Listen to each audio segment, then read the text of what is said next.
about tanks in preseason. So there's this meme, which is actually kind of true, which is tanks are always OP every new season. That's the meme. It's like, hey, by the way, did you realize that tanks are OP? And we typically have to nerf tanks every season. Now, some of this could just genuinely be that tanks are OP. Not saying that tanks aren't OP at the start of new seasons. It happens. But one thing we've observed at the start of new seasons is people at the start of new seasons tend to play for fun, and when you're playing for fun, you play a bunch of burst champions. It turns out that for fun players are gonna like look at their team comp and be like, you know what this team comp needs?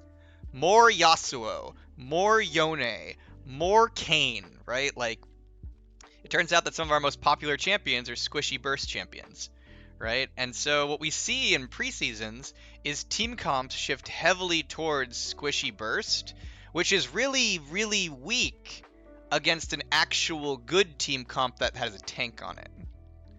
And so while tanks definitely have like things that are definitely OP at the start of each new season, one thing I've always wondered is one of the reasons that tanks are so strong at the start of each new season is that people are constantly trolling their team comps by like picking squishy assassins that tanks counter.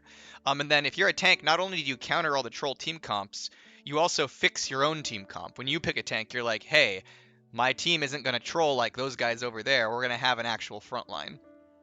And so it's an observation that, well, like, tanks can definitely be strong at the start of new seasons, and it's something we need to watch out for. There's also this degree of, like, tanks probably should be strong when everybody's just picking assassins instead of a front line. So, yeah. I've noticed Yuumi players struggle to get ward